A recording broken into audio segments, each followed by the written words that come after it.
Good morning mga kumaret, mga kachismisan. Good morning po sa inyo at magandang gabi sa inyong lahat. Kain po tayo. Kain po tayo ng fruits, apple, banana, and kape. Kape. Kain po tayo. Kakabangon ko lang kasi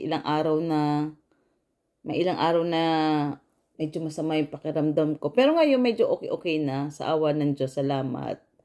Umaga dito sa Georgia. It's 11:12 in the morning.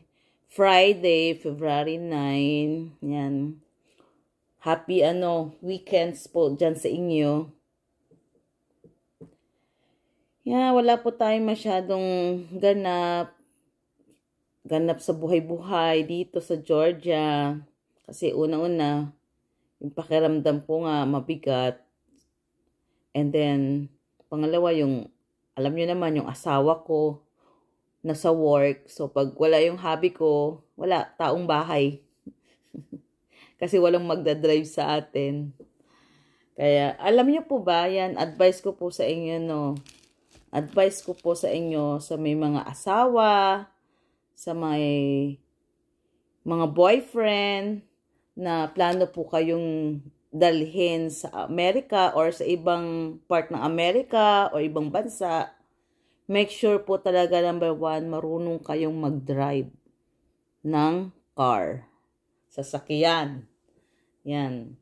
Kaya kung nasa Pilipinas pa kayo, mag-aral po kayong mag-drive kasi unang-una, mura pa dyan yung lesson ng pagdadrive kumpara dito sa Amerika.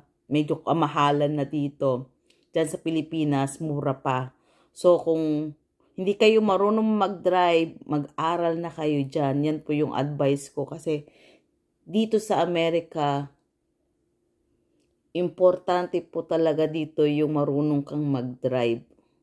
Kasi yung mga store dito, yung mga bilihan, malalayo.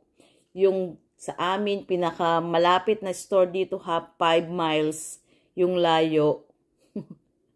Biro mo, yun yung pinakamalapit ha. Pero ang layo, iisipin mo, yun na daw yung pinakamalapit kung may sasakyan ka.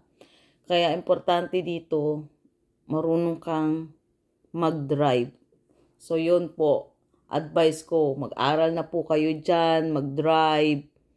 Para pagdating niyo sa bansa ng asawa ninyo, marunong na kayo mag-drive. Kahit paano, makakapunta na kayo sa mga lugar na gusto niyo, like store. Kasi yan po yung experience ko dito nung pumunta po kami dito. Siyempre, di ako marunong mag-drive. Laging binibili niyan sa akin ng asawa ko, sa Pilipinas pa ako, kami ng mga anak ko, na mag-aral ka dyan mag-drive. Hindi ko siya, ino-ignore ko yung sinasabi niya. Lagi kong sinasabi, next time. Or, next time, pag nandyan na ako sa Amerika, matututo din ako, ikaw na lang magturo sa akin. So, lagi ko siyang, ini-ignore ko hanggang sa dumating na andito na kami. At talagang na-realize ko, saka nagsisi talaga ako bakit hindi ako nag-aral mag-drive dyan pa ako sa Pilipinas. Kasi dito mahal. Ang mahal na ng mag-aaral ka ng drive. Kaya yung wini-wait lang namin ng asawa ko na na ng bagong car. Tapos yun yung tuturuan niya ako doon. Pero sa ngayon, hindi pa afford. So, waiting na lang. Kaya kayo, dyan, mag-aral kayo mag-drive. Yan talaga yung nyo. Mag-aral kayo para pagdating dito, hindi kayo boring. Hindi kayo bored. Katulad ko. Siyempre, dumadating time talaga sa point na naboboard ka. Ilang months na kami dito. So, maboboard ka. Lalo na may mga bagay na katulad kailangan sa loob ng bahay, mga importante. Pero dahil di ka marunong mag-drive, no choice ka kundi mag-wait sa asawa mo at magdadrive siya sa'yo papunta sa store para yung mga pangangailangan nyo dito sa bahay, meron kayo. Ilang beses na nangyari sa amin yan na wala kaming milk, egg, butter, oil, yung mga biglaang nauubos na hindi mo na malayan, ay wala na pala. So no choice ka, maghintay ka ng ilang araw pag uwi ng asawa mo para ipag-drive ka, makabili kayo ng mga pangangailangan ninyo dito sa bahay. Kaya, at yun po yung advice ko sa inyo, kung plano nyo pumunta kayo dito ng Amerika o ibang bansa, kasi alam ko po sa ibang bansa, importante din yung marunong kang mag-drive. Kaya dyan pa lang po sa Pilipinas, mag-aral na kayo kasi murang-mura pa yung drive lesson dyan sa Pilipinas. Kain po tayo.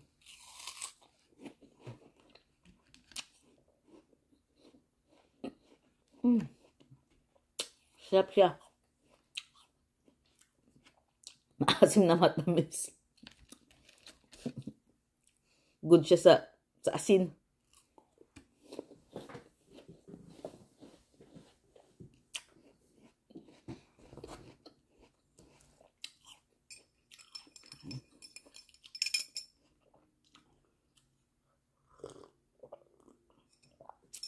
Saka po pala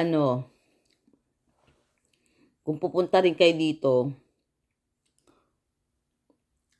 mag-ready din kayo ng iba-ibang klase ng gamot.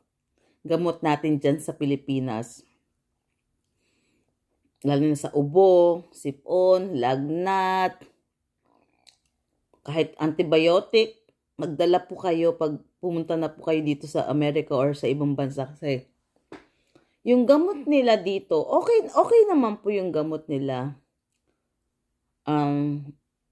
Kaya lang sa observation ko lang, sa akin sa experience ko, yung gamot nila, parang hindi ako masyadong, hindi agad gumagaling yung katulad ng ubo, sipon, lagnat. Parang yung katawan ko, pag umiinom ako ng gamot nila, yung katawan ko parang nag-a-adjust pa sa klase ng gamot nila. Hindi agad parang tumatalab yung gamot. Kaya, imbis nagagaling ka, matagal yung paggaling mo. So, iba talaga yung gamot natin kasi yan po yung nakasanayan talaga natin na gamot na iniinom. Yan lang po yung ko dito. Kasi dito sa Georgia, sa lugar namin, wala pa akong nakikitang store na may mga gamot natin. May mga store dito na international na kahit pa paano makakabili ka na ng mga Filipino product, mga Asian country product, or mga ibang country sa international store. Pero yung gamot, wala pa po akong nahahanap. Nagtatry ako, nagtatanong sa mga international store na pupuntahan ko kung may mga available ba silang mga Philippines medicines. Wala. Sa ngayon, wala talaga pa ako na nakikitang store na ganun. Sana makahanap. Sana meron dito. Alam ko meron naman, pero dito sa Georgia, sa lugar namin, wala pa akong nahahanap. So, sana makahanap kasi yan talaga yung yung mga gamot natin. Saka, ko rin yung mga gamot dito, parang ang lalaki. Ang lalaki ng mga tablet nila, yung mga capsule nila. Parang nalulula ako na bibilaukan ako sa gamot nila. Pero okay naman, tumatalab naman. Katulad nga sabi ko, tumatalab, umaano. Kaya lang para sa akin, imbis na agad nagagaling, parang ang tagal gumaling bago maging okay yung condition ko. Kaya, lalo na sanay talaga tayo sa gamot natin sa Pilipinas. Kaya yun din yung advice ko po sa inyo. Bukod sa marunong kayong mag-drive ng sasakyan, magdala din po kayo ng mga gamot. Damihan nyo na po kasi akala ko nung pupunta kami dito ng US, akala ko dahil first time namin mag-travel ng international. So hindi ako nagdala. Hindi ako nagdala kasi nga natatakot ako baka alam mo yung magkaroon ng aberya sa airport o kung ano-ano. Ayun pala pwede. Pwede ilagay nyo lang siguro sa luggage bag ninyo. Tapos, yung damihan nyo na. Kasi marami ditong mga Pilipina na pwede naman pala. Kaya akala ko hindi. Kasi marami rin ako namimit ditong mga Pilipina na may mga asawang foreigner. Yan, kaya lang, yun nga, sila, busy. Busy talaga yung mga buhay-buhay nila kumpara sa diyan sa mga kaibigan natin sa Pilipinas, talaga chillax lang. Dito talaga, doon ko na-obserbahan na, yan, busy talaga yung mga buhay nila dito. Hindi pa banjing. So, kaya yun, bihira lang kami magkikita-kita. Pag nagkita-kita naman, yun, parang nagkakasarapan kayo ng kwentuhan, kaka-enjoyan kayo. Kaya yun po, ang ano ko po sa inyo, advice ko lang po yung may mga asawa at may mga boyfriend na foreigner na papunta pa lang kayo ditong Amerika or ibang part ng bansa. Yun po, marunong kayong mag-aral na po kayo dyan mag-drive para pagdating niyo po sa bansa pupuntahan niyo, marunong kayong mag-drive, saka magdala kayo ng iba-ibang gamot natin dyan para sa sakit sa ulo, sipon, lagnat, o anuman yung ano ninyo, para prepare po kayo, ready po kayo. At least, kahit papano, siyasanay nyo yung katawan ninyo sa mga gamot dito. At least, kahit papano, kung hindi kayo hiyang doon, may gamot kayong dala from Philippines na makakatulong sa natin.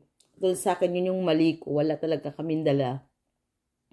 So, kala ko kasi wala. Kaya next time, alam ko na yun. Ngayon naman, yes, katulad sinabi ko, hanggang ngayon, nag-a-adjust pa rin yung katawan ko sa mga gamot nila dito. Oh, pero okay naman yung gamot. Pero, like nga sabi ko, parang matagal yung ano sa akin. Parang medyo matagal-tagal gumaling, mga ilang araw. So, bawal magkasakit pag nasa ibang bansa ka. Bawal magkasakit talaga. Kaya totoo po talaga yung kasabihan. Yan po yung advice ko sa inyo, mga kumare, mga kamaritisan. Ready po kayo pag pumunta kayo ditong abroad.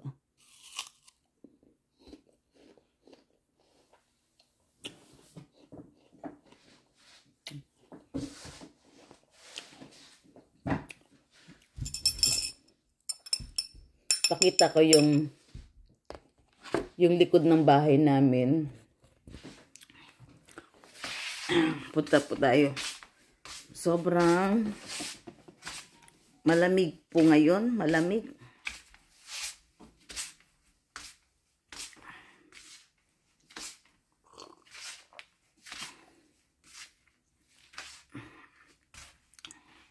Buksan lang natin yung ano. Oh, malamig nga po pala. Yan, makulimlim ang araw ngayon, mga kumare, mga kamaritisan. Malungkot ang kalangitan. Ito yung aming lugar. Yan. Kunin ko lang yung kape ko. Dito sa Georgia, sa lugar ng asawa ko, tahimik po talaga dito. Actually, alam ko naman lahat ng part ng Amerika tahimik. Ayan. Ayan.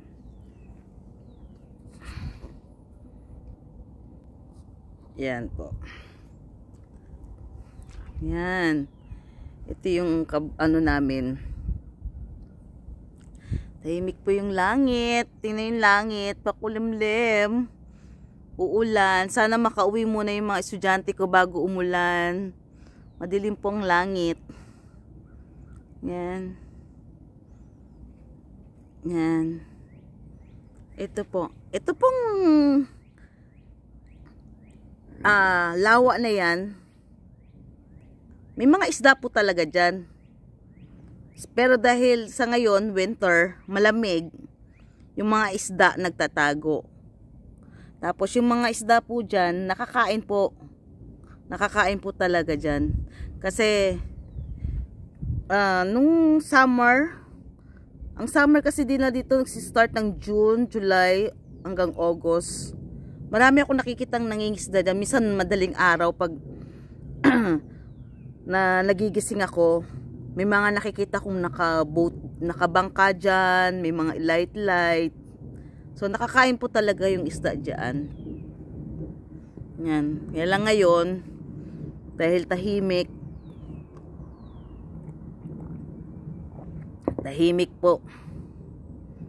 Yan. Hindi ko lang po alam kung anong mga isda yung meron dyan. Kaya sabi ko nga sa asawa ko, try natin manghuli. Kaya lang yung asawa ko, sabi niya nga, kay wala tayong bangka. Wala tayong bangka, saka ano yan, yung akala mo mababaw, pero pag umapa ka na, lumulubog. Anong tawag yung, parang burak ba yun? Yung putik yung ilalim niya. Ganyan. Kay, ano nga siya, lawa, ilog. Steady lang po yung ganyan. Yan. Steady lang po yung ganyan. Tapos meron yung butas. Connect yan doon sa kabilang, ano yan, kabilang, kasi yung puno na yan, may kabilang lawa na naman yan. Connect po yan siya. Malaki to, pero steady lang po yan yung tubig niyan. Hindi naman po yan dangerous. Yun, wag nga lang maliligo dyan kasi lalo na mga bata kasi burak nga, hindi ina-allowed na maligo dyan. Pero pangingisda sa mga matatanda, ayan, ina-allowed yan dyan. Ayan po, ito po yung aming yan. Ito yung balak namin pagtaniman soon sa summer. Yan lang po. Yan lang po yung mga chikahan natin. Kaya namimiss ko na rin yung mag kwento-kwento.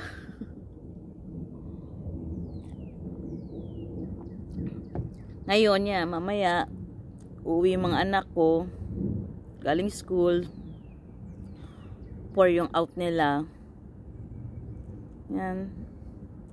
So, yeah, boring po talaga dito pag pag ikaw lang. Wala kang kasama. Malamig po, pasok po tayo. Malamig ang labas. Yan, di pa rin naayos yung gazebo namin. Wala pang time si Habi. Yan.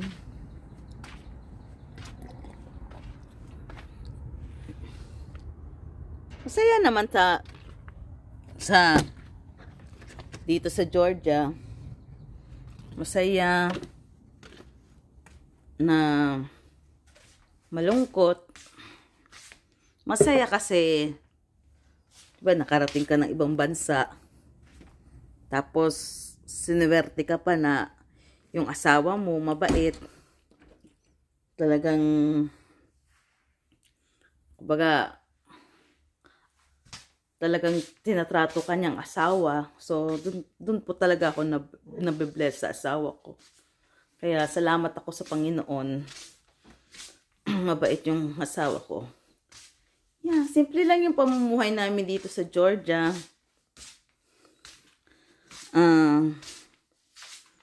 Simpleng may bahay. Pero, ayos lang yun sa akin, no? Importante, siyempre, mabait yung partner natin. talagang mahal tayo, tinatato tayong asawa. Malamig po yung labas, kaya pumasok ako. Baka lalong lumala yung sipon at ubo ko. Kaya yun po. Kaya sa inyo po, maraming salamat sa mga chika-chikahan natin. Thank you.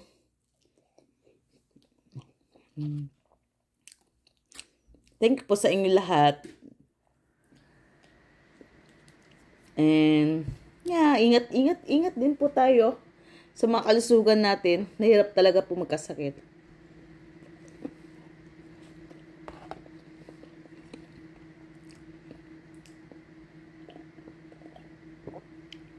Buti na lang may saging at apple sa bahay. Ang hirap po talaga pag magkasakit, lalo na may gusto kang kainin, hindi ka agad makaalis. Kaya yun po yung sabi ko sa inyo, advice ko po, huwag niyo pong kalilimutan. Kung may asawa kayo, may boyfriend, make sure po na bago kayo pupunta dito ng US or ibang bansa, marunong po kayong mag-drive. Kasi yan po talaga yung importante dito. Hindi ka makakalabas ng bahay pag hindi ka marunong mag-drive. I mean, makalabas ka ng bahay pero hindi ka makagala. Hindi ka makapunta sa mga store or sa mga kaibigan mong Pilipina na na-meet mo. Yan, katulad ko, ganyan. So, pag nagyaya yung mga friend kong mga Pilipina dito, hindi agad ako makasagot na, oh yeah, sure, jojoin ako. Kasi, titingnan ko muna kung off ba ng asawa ko sa work, or, hindi. Pag hindi, wala, stay at home. Pero pag off niya, natsambahan, oh, wow, swerte. Yun, kasi, nga, minsan, katulad nga, nagyayaya sila sa 16 ng February. Kaya lang hindi pa ako sumasagot na oo kasi nga hindi ko alam kung off ba ng asawa ko yun or hindi. Sana off, pero pag hindi, stay at home. Sa ngayon, yun, saka medicine po, yan, medicine. Lahat ng wag naman yung isang sako dadalhin niyo yung mga gamot. Siyempre, bawal na po yung sobrang dami ng gamot, ha.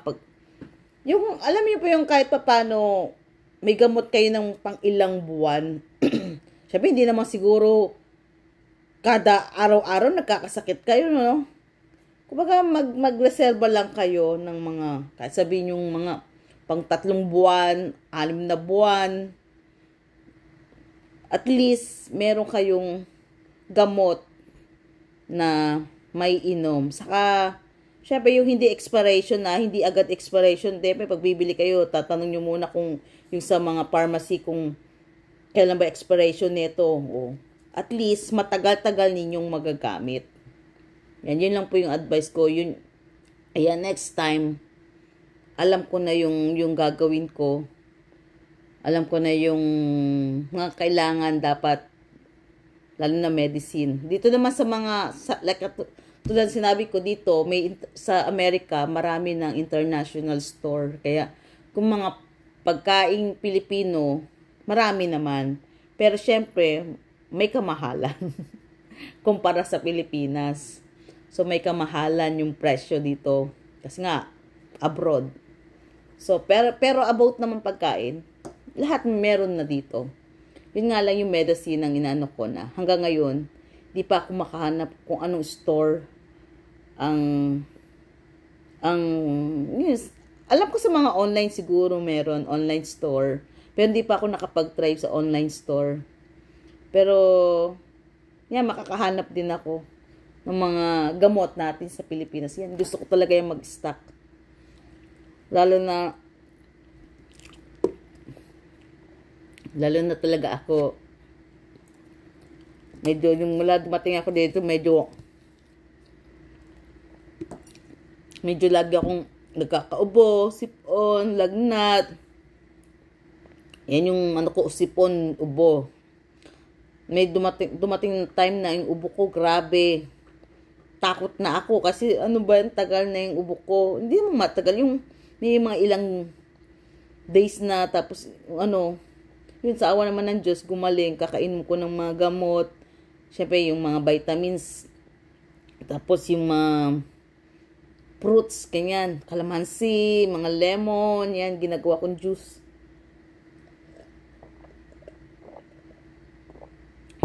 Kaya, yun po. Maraming salamat sa inyong pakikinig, sa aking, yan, pag yak-yak. Maraming pong salamat sa inyo. Yun po, yung aking munting payo lang. Kaya, hanggang sa muli po. Ingat po kayo at maraming salamat. God bless po sa inyong lahat. Mwah.